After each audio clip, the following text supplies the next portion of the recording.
साथियों, पिछले वीडियो में कुछ गलती हो गई थी क्योंकि फाइनल आंसर की का अभाव था। अर्थक प्रयासों के बाद जो है फाइनल आंसर की भी मेरे को मिल गई है 23 और 19 दोनों की। तो मैं उसके अनुसार जो बाद में व्यापम ने अमेंडमेंट किया है उन आंसर को भी आपको सुधरवा देना चाहता हूँ। उसको ध्यान से देख लेंगे कौन कौन से क्वेश्चन में जो थोड़ी बहुत मिस्टेक हुई है उसको।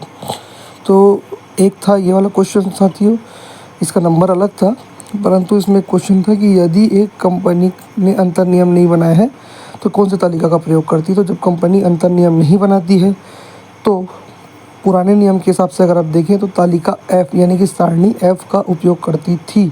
लेकिन जब अभी नया अमेंडमेंट आया है कंपनी एक्ट 2013, उसके अनुसार टेबल A का उपयोग करती है। टेबल A ऑप्शन में नहीं था और टेबल F ऑप्शन में था, मतलब कि पुराने के आधार पर पूछा हुआ था, तो इसका आंसर F होना था, C नहीं होना था। C जो लिया गया है वो गलत लिया गया, जिसके बारे में मैं बोला था कि इसके बारे में सही आंसर जो है वो नहीं लिया गया है, गलत लिया गया है। ये मैंने बताया भी था उस वीडियो में, मेरे हिसाब से C नहीं होना चाहिए करके भी बताया था।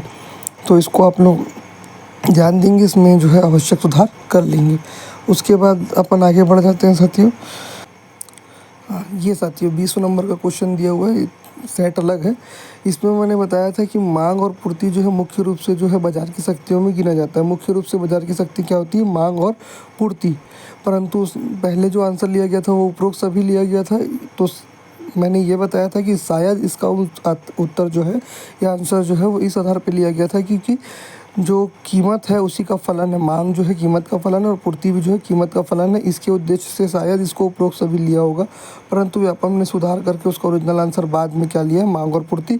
और बाजार की वास्तविकता में शक्ति जो होती है वो मांग और पूर्ति ही होती है। ये आपको 12 के ईको के बुक में मिल जाएगा, ठीक है। तो इसको भी आप लोग जो है मांग और पूर्ति के रूप में पढ़ेंगे। अगर पहले कुछ और देखा गया होगा तो उसको सुधार लेंगे, ठीक है। 68 नंबर का क्वेश्चन है साथियों, इसको मैंने सुधरवाया था कि किसी विपरीत अनुबंध के अभाव में साझेदारी फर्म के समापन पर हुए पूंजी लाभ को साझेदार में विभाजित किया जाता है।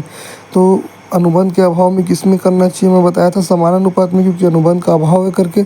बाद में मैं अभी तीसरे नंबर के वीडियो में मैं ये देखा था कि in the absence of any contract of the country capital, क्योंकि जो है पूंजीगत लाभ के संबंध में अभाव था करके मैं ये बोल रहा था कि अगर अन्य लाभ मतलब अगर अन्य अनुपात बनाया हुआ होगा तो उस बेसिस पे लाभ हानि विभाजन अनुपात लिया होगा, क्योंकि पहले व्यापम ने इसका आंसर क्या लिया था? लाभ हानि विभाजन अनुपात।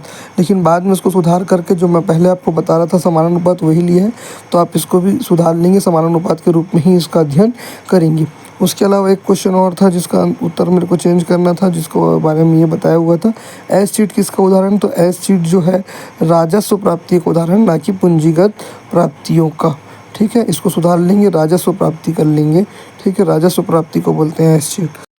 तो साथियों एक क्वेश्चन मैंने आपको यह सॉल्व करवाया था 73 वाला, जिसमें मैंने आपको बताया था कि थोक व्यापार की सेवाओं में सम्मिलित नहीं है तो वो उपभोक्ता के लिए सेवाएं होना था, या तो फिर ये नहीं होना था। क्वेश्चन गलत दिया है या तो फिर इसमें से आंसर गलत लिया, दोनों में से एक ऐसा बताया था मैं। तो व्यापम ने इसको भी सुधार किया। बाद में उपरोक्त सभी जो है उसके का जगह पे उपभोक्ता के लिए सेवाएं को आंसर लिया गया, जो कि मैं आपको बताया था कि ये गलत है, उपभोक्ता के लिए सेवाएं आंसर होना चाहिए। तो इसको भी आप लोग सुधार लेंगे। फाइनल आंसर की देख के मैं आपको बता रहा हूँ। उसके बाद जो है एक क्वेश्चन और है जिसमें अमेंडमेंट हुआ है, वो क्वेश्चन है स्टाफिंग प्रक्रिया का पहला चरण। तो मैं बता रहा था कि पहले क्या होता है? नियोजन। उसके बाद क्या होता है? कोई भी चीज़ का आगे का प्रक्रिया होती है, पहले उसकी योजना बनाई जाती है। तो उसमें ले लिया गया था आंसर पहले डी, साक्षात्कार करना, जिसमें मैं बोल रहा था कि मेरे हिसाब से नियोजन होना चाहिए। तो उसको भी मैं फाइनल आंसर की चेक कर लिया हूँ। तो इसमें बाद में चेंज करके क्या किया गया है? मानव शक्ति का नियोजन लिया गया है। तो इस क्वेश्चन को भी आप सुधार के पढ़ेंगे। तो कुल मिला के ये 5-6 क्वेश्चन ऐसे थे जिसको सुधार किया है व्यापम ने बाद में, और जो है वो सुधार करने योग्य थे भी वो। उसके अलावा एक ये क्वेश्चन था 82 नंबर का क्वेश्चन था, जिसमें इनक्रिप्टेड हस्ताक्षर लिया गया था। इसके स्थान पे जो है वो डिजिटल हस्ताक्षर लिया गया है। क्या लिया गया है? डिजिटल हस्ताक्षर, ठीक है। इनक्रिप्टेड ना हो के वो 2000 की जो अधिनियम 2000 विनियमित हुआ था उसके हिसाब से अगर आप जाएंगे तो इनक्रिप्टेड का तो उस समय कॉन्सेप्ट नहीं आ पाया था शायद, तो डिजिटल हस्ताक्षर वाला जो सीन है वो लिया गया था, ठीक है।